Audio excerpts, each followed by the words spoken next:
दर्शकवृन्द नमस्ते। नियमित बसाई कार्यक्रम 6 प्रश्नमा स्वागत छ। म निमा काफले।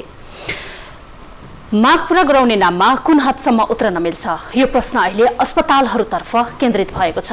कर्मचारी समायोजनमा आफूले भनेको र चाहेको भएन भन्दै मानवीय सेवामा समर्पित चिकित्सकहरू अमानवीय कार्यमा उत्रदा देशभरका बिरामीहरू थप मर्कामा परेका छन् र बिरामीहरूले यही गुनासो पनि गरिरहेका छन्।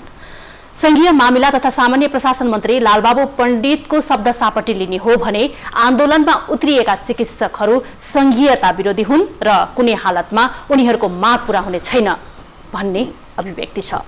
तर आन्दोलनरत चिकित्सकहरू भने सरकारलाई फकाउने नभई थर्काउने सुरुमै कसिएको आभास भइरहेको छ।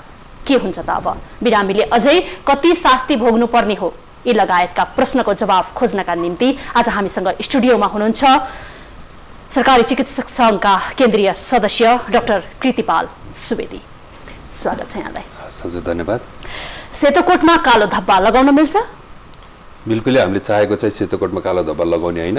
र अहिले पनि हजुरको सुरुकै एउटा शब्दमा चाहिँ मेरो आपत्ति के छ भनेपछि अमानवीय जुन भन्नुभयो नि, त्यसलाई किन अमानवीय भनियो, किन अमानवीय बनाइयो भन्ने कुरा हो होइन। हामीले चाहिँ अहिले पनि हामी अमानवीय नै यदि हुने भए हामीले सम्पूर्ण सरकारी सेवाहरू अहिले नै छोडेर हामी बिल्कुल सडकमा टायर बाल्न उत्रिन्थ्यौँ होइन। अझै पनि हेर्नुहुन्छ भने हामी सबैले इमर्जेन्सीमा सेवा दिइरहेका छौँ। म रातभरि हस्पिटलबाट आएको हो यहाँ होइन, किनभने मेरो हिजो ड्युटी थियो। त्यसै भएर सबभन्दा पहिलो कुरा चाहिँ अमानवीय नभनियोस्, किनभने हामीले इमर्जेन्सीमा दिनुपर्ने सेवाहरू सम्पूर्ण चिकित्सकहरूले दिइराख्नु भएकै छ है। अब तर हाम्रो विरोधको जस्तो यस्तो भन्दै गर्दाखेरि नि यहाँ अमानवीयका कुराहरूले कसरी जोड्न सकिन्छ भने वीरको कुरा गरौँ, प्रसुतिको कुरा गरौँ, जसले आफ्नो डेट सामान्य उपचारदेखि लिएर जटिल उपचार गर्नका लागि, शल्यक्रिया गर्नका लागि वर्षौं कुर्नुपर्ने हुन्छ, वर्षौंको समय लिएको हुन्छ। तर जुन दिन उनीहरू आउँछन् त्यो दिन चिकित्सकहरू आन्दोलनमा हुन्छन्। यो अमानवीय भयो कि भएन? यो अमानवीय अब कसले गरायो भन्ने कुरा हो, कहाँबाट सुरु भयो भन्ने कुरा हो होइन।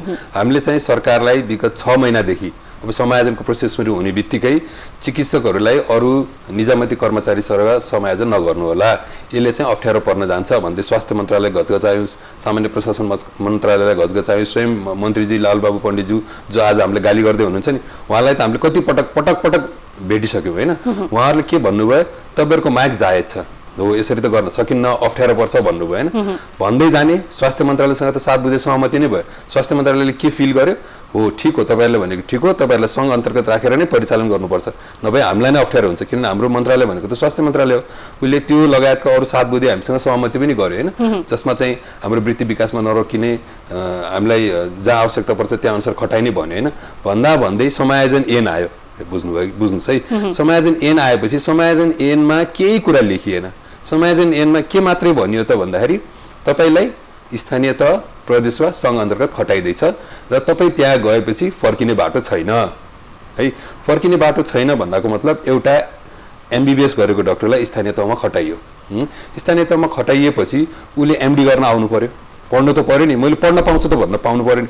पढ्न पाउँछु भन्दाखेरि ऊ पढ्न आउने कानुन खै त स्थानीयमा कानुन छ, प्रदेशमा प्रदेशमा कानुन बन्या छ।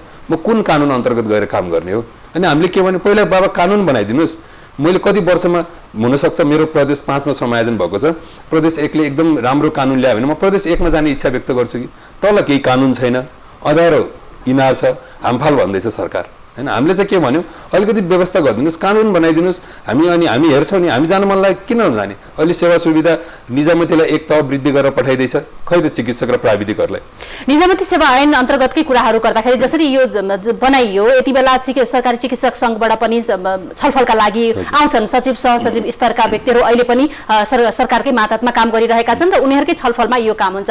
त्यति बेला यी कुराहरूलाई सम्बोधन नगर्ने, तर अब ऐन आइसकेपछि र निजामती कर्मचारी समायोजनको कुरामा अझ चिकित्सक समायोजनको कुरा जब आउँछ तब चाहिँ तपाईहरू फेरि पनि आन्दोलनमा उत्रिनुहुन्छ र यहाँ नैतिकतामाथिको प्रश्न उठिरहेको छ। ठीक छ, हामीलाई अझै पनि हो यही कुरा हो कि बीचमा हाम्रो ल्याकिङ भएको। हामीले 6 महिनादेखि आन्दोलन गर्दै थियौँ हैन। हामीले के गरेनौँ आन्दोलनमा? हामीले माइतीघर मण्डलामा डेली धरना दियौँ। माइतीघर मण्डलामा विश्वमा नभएको सरकारी चिकित्सक सबै चिकित्सकहरू गएर रक्तदान कार्यक्रम गर्यौँ हैन हाम्रो अनौपचारिक औपचारिक भेटघाट कति गर्यौं औपचारिक भेटघाट भएको थियो भन्ने पुष्टिको निम्ति त 7 बुँदे सहमति स्वास्थ्य मन्त्रालयमै गर्यौं हैन प्रधानमन्त्रीसँग प्रत्यक्ष भेट्यौं प्रधानमन्त्रीले नै प्रत्यक्ष रूपमा तपाईहरुको माग जायज हो म यसलाई सम्बोधन गर्छु भनेपछि हामीले गरेका आन्दोलनमा फिर्ता ल्याऊ अब शान्तिपूर्ण आन्दोलन भनेको के हो मैले नबुझेको कुरा चाहिँ त्यही होइन धर्ना गर्ने अस्पताल बन्द नगर्ने आफ्नो रक्तदान गर्ने मिडियामा जाने आफ्नो पहुँच भएसम्म हाम्रो आफ्नो कुराहरु व्यक्त गर्ने तर खै त सुनाइ भएको अब त यो त अन्तिम गराया मरेको स्थितिमा छौं हामी त्यसो भए त सेवा लिँदै गर्दाखेरि हाजिर गर्दै गर्ने सेवा लिँदै गर्ने आन्दोलन पनि गर्दै गर्ने बिरामीको उपचार पनि पर्याप्त रूपमा नगर्ने यसले त झन् अर्को तर्फको बाटो देखाइरहेको छ तपाईहरुकै नैतिकतामाथि प्रश्न देखाइरहेको छ के गर्नु पर्यो हाजिर गर्दै गरे कसरी भन्नुहुन्छ पेरिफेरीको सबै डाक्टर साहबहरु काठमाडौँमा आउनुभएको छ यहाँबाट बसेर त्यहाँ कसरी हाजिर गर्न सकिन्छ एउटा कुरा हैन अनि अब आन्दोलन गर्ने त कसरी राजीनामा दिन तयारै छौं नि तर सर हामीले के भन्यौं यो आन्दोलन बीचमा हामीले हाम्रो सेवा सुविधा पनि नलिने भनेर घोषणा गर्दिसक्यौं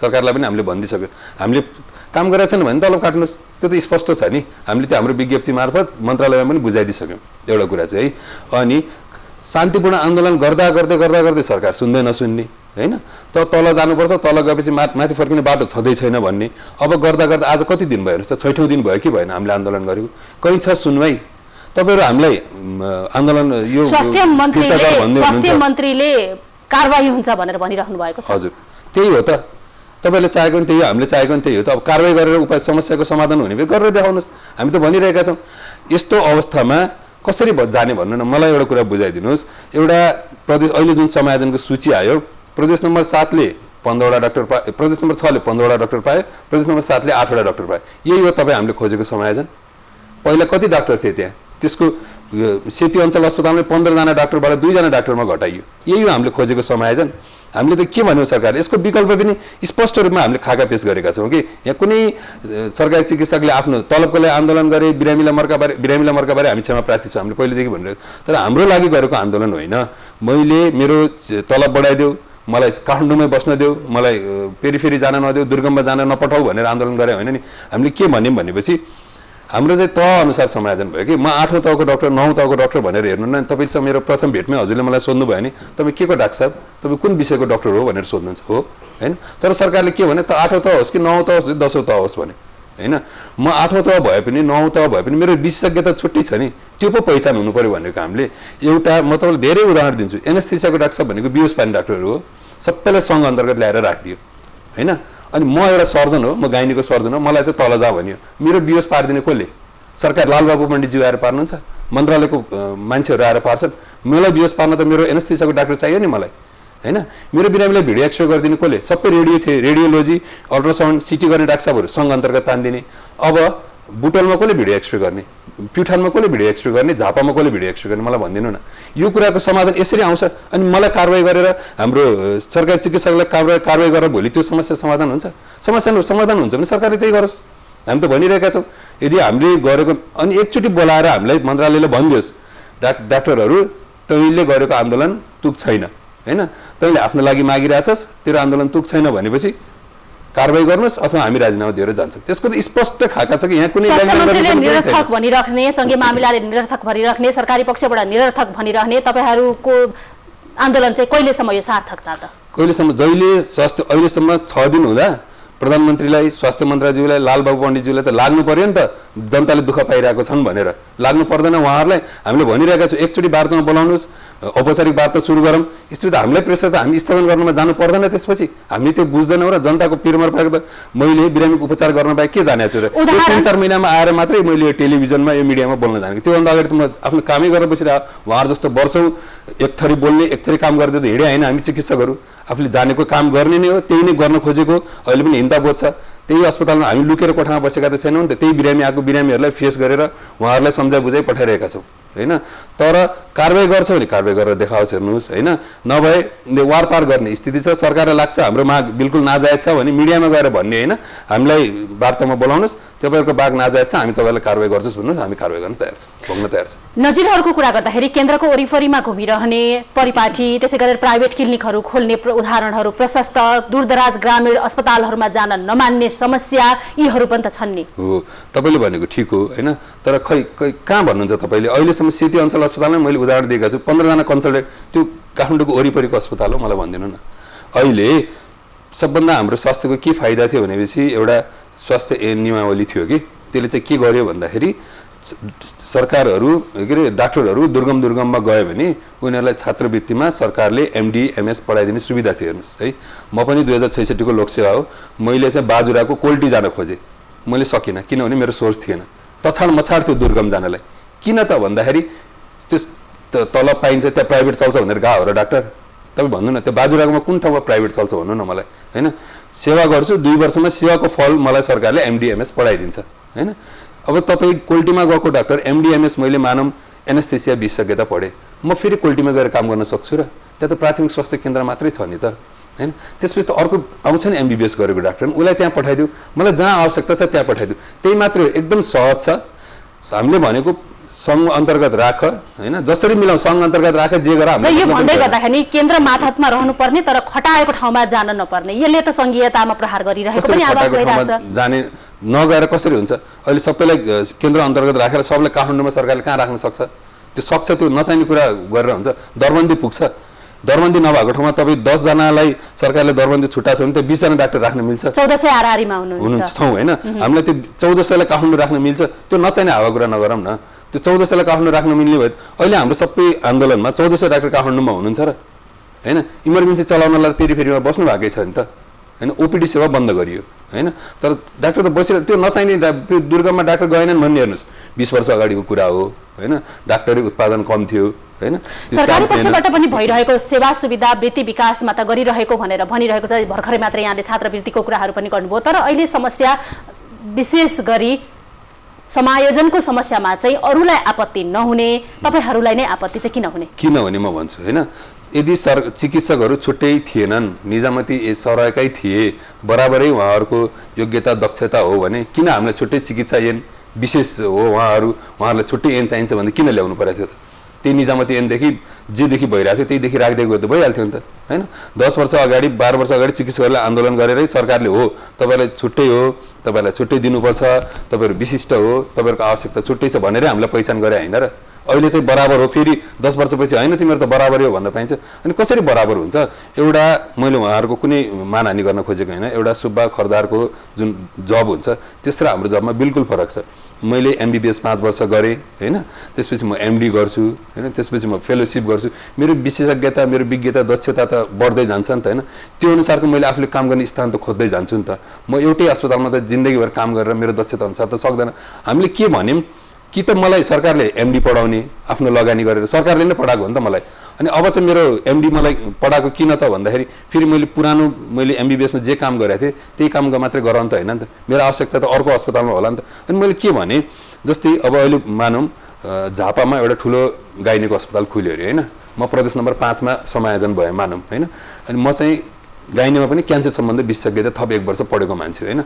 सपोज मानौँ झापामा एउटा अस्पताल खुल्यो क्यान्सरको, सरकारीसँग त क्यान्सर पढेको, गाइनीको क्यान्सर पढेको कतिवटा डाक्टर छ होइन। मैले त्यहाँ जान इच्छा प्रकट गरेँ भने म 5 वर्ष गर्छु, म त्यहाँको डाक्टर साहबलाई सिकाउँछु, त्यसपछि मलाई जहाँ चाहिन्छ त्यहाँ पठाऊ भन्न मैले पाउने कि नपाउने भन्नुहोस्। सरकारले के भन्छ त 5 वर्ष गएपछि कहीँ जानै पाउँदैनस्।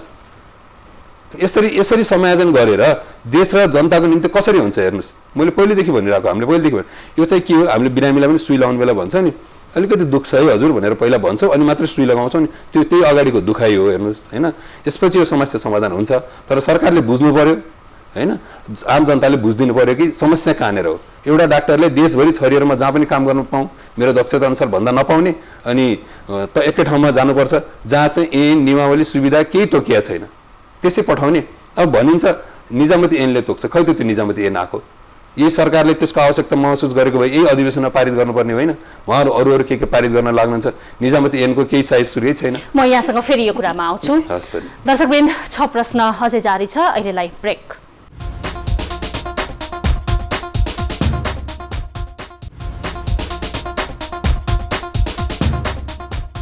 दर्शकवृन्द, 6 प्रश्नमा पुनः स्वागत छ। हामी कुरा गरिरहेका छौँ यति बेला सरकारी चिकित्सकहरू आन्दोलनमा उत्रिरहेको र यसले अस्पतालमा तथा बिरामीमा पारिरहेको प्रभावका विषयमा आखिर आन्दोलनको औचित्य के त? यहाँलाई पुनः स्वागत छ। हामी कुरा गरिरहेका थियौँ निजामती ऐनका कुराहरू गरिरहेका थियौँ। अब यो त सरासर जस्तो संशोधन प्रस्ताव स्वास्थ्य मन्त्रालयले लान्छ भन्ने कुरा गर्दै गर्दाखेरि सो त भविष्यमा के हुन्छ के हुँदैन भनेर हामी अहिले नै अड्कलबाजी गरेर अहिले नै त्यसको निचोड खोजिरहेका छौँ। यसले त अर्कोतर्फ पनि इङ्गित गरिरहेको छ नि। हो, ठिक भन्नुभयो हजुरले। स्वास्थ्य मन्त्रालयले चाहिँ के भन्यो भन्दाखेरि उनीहरूले हामीले प्रस्ताव लैजाँदैछौँ भन्यो होइन। त्यो प्रस्ताव हामीले निजामती ऐन प्रस्ताव संसद विधेयक जहाँ प्रस्तुत हुन्छ त्यहाँ गएर हामीले स्पष्ट रूपमा पढेका छौँ होइन। यदि स्वास्थ्य मन्त्रालयको गुडउल भइदिएको भए उनीहरूले हामीले भनेको कुराहरू सबै त्यहाँ लेख्थ्यो। त्यहाँ केही कुरा पनि लेखिएको छैन। जुन बाहिर भन्छ नि स्वास्थ्य मन्त्रालयले हामीले सब माग पुरा गरिसक्यो, यो गरिसक्यो, त्यो गरिसक्यो, त्यो अझै पनि हजुरहरूले पनि ल्याएर हेर्न पाइन्छ, जसले पनि हेर्न पाउँछ। त्यहाँ केही कुरा उल्लेख गरिएको छैन होइन। हामीले शान्तिपूर्ण आन्दोलन बाह्रमा दबाब दिँदा उहाँहरूले पेस गर्छौँ भन्नुभएको छ। त्यही हो त, त्यसको लागि पनि हामीले दबाब दिनुपर्ने थियो होइन। अब मानौँ त्यो निजामती ऐन पास हुन 6 महिना लाग्ला, 4 महिना लाग्ला, 8 महिना लाग्ला होइन। त्यतिन्जेल चाहिँ के गर्ने? कर्णालीमै 8वटा डाक्टरले हेर्ने अनि सुदूरपश्चिममा 8वटा डाक्टरले हेर्ने, 6मा 15वटा डाक्टरले हेर्ने, त्यसरी नै चल्छ 6 महिना देश होइन। त्यही अनि मन्त्रीज्यू के भन्दै हुनुहुन्छ, म नयाँ कर्मचारी भर्ना गर्छु। कुन आधारमा नयाँ कर्मचारी भर्ना गर्नुहुन्छ? 6 प्रदेशमा कानुन बनाएको छ, कुन आधारमा नयाँ कर्मचारी लिने भनेर लोकसेवा आयोगै गठन भएको छैन होइन। भर्खर कानुन बनाएको छ, उहाँ संसदबाट पास भएको छैन, लोकसेवा आयोग गठन भएको छैन होइन। त्यसरी के यो गाडीको टायर हामीले भन्छौँ कि गाडीको टायर फेरे जस्तो हो र पुरानो भयो पसलमा गएर नयाँ किनेर हाल्ने। 20 वर्ष सुन्नुहोस्, 20 वर्षदेखि 25 वर्षदेखि अनुभव प्राप्त वरिष्ठ चिकित्सकहरू हुनुहुन्छ, उहाँहरूलाई प्रदेशमा पठाइएको छ होइन। के अनि के त्यसरी नै हुन्छ? अब उहाँहरूले जागिर छोड्ने मनस्थितिमा हुनुहुन्छ, त्यसको आवश्यकता छैन राज्यलाई। हाम्रो चिकित्सकीय पेसा भनेको त जति खारिँदै जान्छ त्यति हामी जुनियरले सिनियरहरूबाट सिक्दै जाने होइन। सिनियरहरू सबैले छोडेर गएपछि जुनियरहरूले कसरी चलाउन सक्छन् सबै होइन। त्यही भएर देश संघीयतामा गएको छ, देश संघीयतामा गएको छ, नियम कानुनहरू बन्दैछन्, ऐनका कुराहरू व्यवस्थित हुँदैछ। यो समयमा सहयोग गर्नेदेखि लिएर विभिन्न क्षेत्रमा आफूले जानेको सिप दक्षतालाई जुन गर्नुपर्ने हो त्यो नगरिकन फेरि पनि आन्दोलन भनेर जुन तपाईँहरू सडकमा उत्रिरहनु भएको छ, एकातिर पेसाको मर्यादाको कुरा उठिरहेको छ, अर्कोतिर राज्यको संघीयताको जुन व्यवस्था छ त्यसलाई प्रहार गरेको भनेर प्रश्न उठिरहेको छ। यसले के समाधान निस्किन्छ? यसले समाधान भनेको उहाँहरूको हातमा छ, बिल्कुलै उहाँहरूको हातमा छ। उहाँहरूले यदि लागेको हो साँच्चै जनताले दुःख पाएका हुन् होइन, यदि स्वास्थ्य मन्त्रालयले साँच्चै लाग्यो जनताले दुःख पाए अनि सङ्घीयले लाग्यो जनताले दुःख पायो भनेपछि आज नै अहिले नै हामीलाई औपचारिक वार्तामा बोलाओस्। वार्तामा बोलाउने बित्तिकै केही यसका समस्याहरूको कुरा हुन्छ होइन। उठान भएपछि न कुरा समाधानतिर अगाडि बढ्छ। यो आन्दोलन त उहाँहरूलाई हामीले छक्क्याएर अकस्मात हिजोको आज गरेको आन्दोलन होइन, 6 महिनादेखि भनिरहेको कुरा हो होइन। यो हुन्छ भन्ने उहाँहरूलाई पनि थाहा थियो। उहाँहरूलाई थाहा अर्को कुरा भनिदिन्छु म, यो थाहा नभएको भए हाम्रो समायोजनको सूची छ नि, माथि लेखिएको छ 14 गते गरेको निर्णय भनेर, प्रकाशित गरिएको छ 19 गते राति। अनि तल के भन्छ, चित्त नबुझेमा स्वयं उपस्थित भई उजुरी दिन सक्ने। तपाईँ बाजुराको डाक्टरको समायोजन सूची 19 गते राति हेरेर 20 गते बेलुकासम्म ऊ आएर स्वयं उपस्थित भइदिन सक्छ? यो त अनि 14 गतेको निर्णय भनेर माथि लेखेको भए 14 गते किन प्रकाशित नगरेको? उहाँहरूलाई थाहा थियो यसमा गडबड गरेका छौँ हामीले भनेर। 11औं तहको समायोजन सूची प्रकाशित भयो, 21 दिनभित्र चिठी दिने भनेर लेखिएको थियो। अहिले त 42 दिन के 45-60 दिन हुन लागेको, खै त चिठी दिएको? मलाई भनिदिनुहोस् न, तपाईँहरूको चाहिँ जुन माग छ यो मागमा चाहिँ अरू केही पनि आशय छैन, नकारात्मक आशय छैन, सकारात्मक आशय चाहिँ हाम्रो यो मात्रै हो भनेर स्पष्ट रूपमा मलाई बताइदिनुहोस् न। सकारात्मक आशय के हो भनेपछि हामीले खोजेको एकदम मुख्य कुरा भनेको हामी एउटा चिकित्सक विशिष्ट सेवा हो, हामी पढ्दै जान्छौँ, हामीलाई पढाइ अनुसारको आफ्नो तह अनुसारको अस्पतालमा खटिन पाऊँ होइन। सुरुमै एक तहको अस्पतालमा लगेर त जिन्दगीभरि यहीँ होस् भनेर भनिदिनु भएन। त्यसो गर्दाखेरि स्वास्थ्य सेवा प्रभावित हुन्छ। हामीलाई देशभरि आवश्यकता पऱ्यो भने मेची पठाऊ, आवश्यकता पऱ्यो भने कर्णाली पठाऊ, त्यो सरकारले नै पठाओस्। त्यो मैले भन्ने होइन नि त, ऐनले सम्बोधन गर्ला नि त होइन र? ऐन कहिले भन्ने त? ऐन नबन्दासम्म के हुन्छ त? 6 महिना 8 महिना के हुन्छ? ऐनले त केही सम्बोधन गर्दैन। हेर्नुहोस् स्वास्थ्य मन्त्रालयले के लेखेको प्रस्ताव त्यो हामीले हेरिसकेका छौँ। तपाईँहरू आत्तेको होइन यसले त? होइन आत्तेको बिल्कुल आत्तेको होइन। आत्तेको भए चाहिँ 6 महिना अगाडि नै यो स्थिति आउँथ्यो होला होइन। कुरेकै हो, अन्तिम घडीसम्म कुरेको हो। स्वास्थ्य मन्त्रालय र सङ्घीय मामलाले तपाईँहरूको माग बिल्कुल पोजिटिभ छ भन्ने, एकातिर हामीसँग पोजिटिभ छ भन्ने, र अन्त्यमा चाहिँ जुन सूची र जसरी यसको रिजल्ट निकालियो त्यसमा हाम्रो घोर आपत्ति हो। नजिकै अस्पतालमा उपचार गराउन नसक्ने बिरामीको सन्दर्भमा किन तपाईँहरू अनुदार? फेरि पनि यो प्रश्न आउँछ। हैन। अब यो त हामीले यो तपाईले प्रश्न गर्नुभयो, हामी क्षमा प्रार्थी छौँ हैन, यसमा भनिरहेका छौँ। अझै पनि सरकारले ध्यान दिएन भने यो त अब यो आन्दोलन हाम्रो सरकारी चिकित्सक सङ्घको मात्रै हो हैन, यसमा हाम्रो गैर सरकारी चिकित्सकहरूले पनि साथ दिँदै आउनुभएको छ। र यदि यो अझै अगाडि बढ्दै गयो भने त प्राइभेट अस्पतालहरू पनि बन्द गर्नुपर्ने स्थिति आउन सक्छ। तर समस्या त यहाँ सरकारीलाई मात्रै छ भनेर भनिएको छ। एकातिर सरकारले समर्थन गर्नुपर्ने भनेर आशय व्यक्त गर्छ, तपाईहरू चाहिँ सरकारी सेवा सुविधामा लिएर फेरि पनि आन्दोलनमा उत्रिरहनु भएको छ। सरकारी सेवा सुविधा त आन्दोलनभरि छोडी हेर्नुहोस्, त्यसको कुरै नगरौँ हैन, आन्दोलनभरि नलिने भन्ने नै कुरा भयो। तपाईले निर्णय गरिसक्नु भएको अवस्था हो? गरिसक्नु भएको, बिल्कुल निर्णय गरिसक्यो। त्यो तपाईहरु सरकारी सेवा सुविधा केही पनि लिनुहुन्न आन्दोलनको बीचमा सरकारी सेवा सुविधा केही पनि लिँदैन, त्यो त भनेकै कुरा हो। त्यो हामीले मन्त्रालयमा पनि बुझाइदिसक्यौँ हैन। त्यति त हामी विवेक छ नि त, त्यति त हामीले बुझेकै कुरा हो नि। हामी त्यहाँ बसेर हामीले कसरी कुन मोडालिटीमा अब जनताले दुःख पाइरहेछन्, अर्को कुनै मोडालिटी हुनसक्छ भनेर सामान्य छलफल त हुन्छ। तर सरकारले यसरी पेल्दै गएपछि अब त्यसमा यो हाम्रो केन्द्रीय सदस्यहरू मात्रै हैन, 2-4 जना साथीहरूले मात्रै निर्णय गर्ने कुरा हैन। एउटा 10 वर्ष 20 वर्ष जागिर खाएको साथीहरूको कुरा छ, उहाँहरूलाई यतिकै छोडेर त अगाडि बढ्न सक्ने स्थिति नै छैन। र अहिले पनि यही कार्यक्रम मार्फत म अझै पनि भन्न चाहन्छु स्वास्थ्य मन्त्रालयको पदाधिकारीहरूलाई, उहाँहरूले अहिले पनि छलफलको लागि औपचारिक वार्ताको लागि बोलाउनु भयो भने अस्पताल आजैबाट खुल्छ र त्यो खुल्नलाई हामीले कुनै अर्को दबाब केही दिएका छैनौँ। वार्तामा बोलाउनुहोस्, एकटक चरण कुरा गरौँ, के गर्न सकिन्छ उहाँहरूले भन्नुभयो र त्यसमा हामीलाई ठिक छ, उहाँहरूले गर्न सकेको कुरा ठिक छ भन्ने लाग्यो भने हामी आजैबाट अस्पतालहरू खोल्न तयार छौँ। त्यसैले अस्पताल खोल्ने कि नखोल्ने भन्ने कुरा अब पूर्ण सरकारको हातमा छ। र आन्दोलन तपाईहरू गरिराख्नुहुन्छ? आन्दोलन त अब सरकारले नसुन्दासम्म त गरि नै राख्ने हो। त्यसो भए लामो समयसम्म चलिरहँदाखेरि त यो निकास ननिस्किँदा तपाईहरुले स्वतः राजीनामा दिनुपर्ने अवस्था आइलाग्छ नि। किन चल्नु पर्यो भन्नु न, सरकारलाई ध्यान छैन? तपाईले सरकारको पदाधिकारीहरूलाई बोलाएर सोध्नु न, उहाँहरूलाई म अहिले भर्खर भनेर जाछु कि औपचारिक वार्तामा आएपछि छोड्छु भन्नुभएको छ, किन तपाईँले त्यति गर्न नसकेको भनेर एकचोटि सोधिदिनु न। किनभने हामीसँग त उहाँहरू कुरै गर्न चाहनुहुन्न, हामीलाई त कारबाही डेली विज्ञप्ति निकाल्दै कारबाही गर्ने हो, कारबाही गर्ने मात्रै भनिरहनुहुन्छ कि त्यही हो त? एउटा हामीले सरकारी जागिर सेवा सुविधाको कुरा छोडिदिउँ, त्यसो भए आन्दोलनमा नै जाने हो र यो अवस्था यसरी नै सिर्जित हुने हो भने त तपाईहरुले त राजीनामा दिनुपर्ने अवस्था आइसकेको छ। हाम्रो राजीनामा दिने अवस्था बिल्कुलै छ। हामी सबै सरकारी चिकित्सकहरूको खल्तीमा राजीनामा छ। हामी अब सरकारले नसुन्ने नै हो निर्णय हो भने त यसरी ठाउँ ओगटेर बन्द गरेर बसिराख्न सक्ने हाम्रो उसले पनि दिँदैन हैन। हामी यसरी छोडिदिन्छौँ र सरकारले नैतिकताले दिँदैन। सरकारले स्मरण रहोस्, 1400 डाक्टरले एकैचोटि जागिर छोड्दा ऐन कानुन नबनेको अवस्थामा आज त हामीले ओपीडी मात्रै छोडेका छौँ। मैले जागिर छोड्यो भने त मैले इमर्जेन्सी पनि छोड्नुपर्छ हेर्नुहोस् हैन। 1400 डाक्टरले इमर्जेन्सी छोड्दा के हुन्छ? त्यसपछि तपाईँले आज हामीलाई के भन्नुहुन्छ, अर्को दिन बोलाएर तपाईँले हिजो गरेको आन्दोलन ठिक थियो, बरु राजीनामा नदिने हो कि अर्को विचार गर्नुहोस्, हिजो गरेको आन्दोलन ठिक थियो भन्नुहुन्छ। किनभने राजीनामा दिएपछि त म कसरी काममा जाने? काममा नगएपछि त मैले इमर्जेन्सी पनि छोड्नु पर्यो, अनि कसरी समाधान हुन्छ राजीनामा दिएर? तर हामी तयार छौँ हेर्नु, सरकारले सुन्दैन भने त बाटो त मार्ग प्रशस्त गरिदिनु पर्यो सरकारलाई। मन्त्रीजी भनिरहनु भएको छ म भोलिको भोलि डाक्टर भर्ना गर्छु भन्नुहुन्छ भने ठिक छ, भर्ना गर्नुहुन्छ भने हामी राजीनामा दिन बिल्कुल तयार छ। तर उपाय यो होइन। मैले अझै पनि भने राजीनामा दिएपछि मैले सबै सेवा इमर्जेन्सी पनि छोड्नुपर्ने हुन्छ र त्यो विकराल स्थिति नआओस् भन्ने हामी चाहन्छौँ। सरकारले तपाईहरुको कुरा सुन्दैन भनेर तपाईहरुको आरोप छ। तपाईहरुले त हाम्रो आन्दोलन जायज छ भनिराख्नु भएको छ। सरकारको के कुरा सुन्दैनौँ हामीले? सरकारको के कुरा सुन्दैनौँ हामीले? बिरामी एकातिर अल्पत्र छन्, पीडित छन्, उनीहरूले पाउनुपर्ने सेवा सुविधा पाएका छैनन्। दूर दराज गाउँबाट 2 वर्षसम्मका लागि उपचारका लागि डेट लिएका बिरामीहरू अहिले सडकमा अल्पत्र छन्। यो भावना चाहिँ किन दूर दराजदेखि यहाँ आउनु पर्यो कि? अहिले बिरमा दिनको 10,000 बिरामी आइरहनु भएको छ। हामी सधैँ आन्दोलनमा त्यहाँ सोच्छौँ कहाँबाट आउनुभयो भन्दा कोही काठमाडौँको छैन, सबै कि त सुदूरपश्चिम कि त पूर्व अरू ठाउँबाट छ हैन। तपाईँले 15वटा डाक्टरलाई झिकेर 2टा गराउनु भयो भने त आज 1000 आउनु भएको छ नि, भोलि 10,000 आउँछ। तपाईँ आफै भन्नु न, आउँछ कि आउँदैन मलाई भनिदिनु। 2टा भनेको समायोजनमा जुन अस्पतालमा जति चिकित्सक दरबन्दी छ त्यसबाट पनि झिकेर बाँकी रहेको 2 जना चिकित्सकहरू मात्रै बाँकी रहनु भयो नि त। अब 1000ले धान्दैन वीर अस्पताल। अब त्यसैको लागि समायोजन गरिएको हो। त्यसै भएर चिकित्सकहरू सँगन्तर राख्नुपर्छ, किनभने बिरामी दूरदराजबाट काठमाडौँ आउनुपर्छ। त्यसैको लागि मैले समायोजन गरे भन्नुहुन्छ भने त के लागेर हजुरहरूले बुझ्नुहोस्। अन्तमा निचोड के? निचोड चाहिँ सरकारले वार्तामा बोलाउनु पर्यो हैन। हामीले भने अनुसारै गर्नुपर्छ। हामीले सोरे आना अड्डी कसेका छैनौँ। हामी त चिकित्सकका विद्यार्थीहरू हौँ। कानुन उहाँहरूले जान्नुहुन्छ, उहाँहरूले कसरी समाधान गर्न सकिन्छ त्यो भन्नु पर्यो।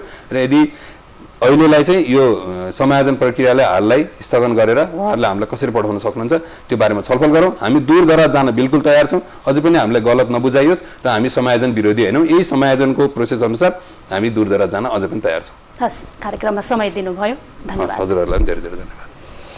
दर्शकवृन्द, हामी कुरा गरिरहेका थियौँ सरकारी चिकित्सकहरू आन्दोलनमा उत्रिएका छन्। विभिन्न माग सहित सेवा सुविधाका कुराहरू एकातिर छन्, त्यसै गरेर थप ग्रेडका कुराहरू एकातिर छन्। यी लगायतका विषयमा विभिन्न 3-4 पटकसम्म आन्दोलनमा उत्रेका चिकित्सकहरूको सरकारसँग सहमति पनि भइसकेको छ। तर फेरि पनि यो निचोड निस्किन सकेन र कुनै पनि सरकारी चिकित्सकहरूले भनेको जस्तो माग सम्बोधन भएन भनेर उनीहरू पुनः आन्दोलनमा उत्रिएका छन् र आन्दोलन पूरा गराउने नाममा कुन हदसम्म उत्रन मिल्छ यो प्रश्न अहिले अस्पतालहरूतर्फ केन्द्रित भएको छ। कर्मचारी समायोजनमा आफूले भनेको र चाहेको भएन भन्दै मानवीय सेवामा समर्पित चिकित्सकहरू जुन अमानवीय कार्यमा उत्रिएको भनेर कुरा भइरहँदाखेरि सरकारी पक्षले यो आरोप लगाइरहँदाखेरि आखिर के हो त अमानवीय कार्य, यी लगायतका विषयमा हामी कुराकानी गरिरहेका थियौँ र कुराकानी गर्नका लागि आज स्टुडियोमा हामीसँग उपस्थित हुनुहुन्थ्यो सरकारी चिकित्सक सङ्घका केन्द्रीय सदस्य डाक्टर कृतिपाल सुवेदी। कार्यक्रम 6 प्रश्नको समय सकिएको छ। अहिलेलाई बिदा दिनुहोस्। हामी निरन्तर न्युजमा छौँ। नमस्ते।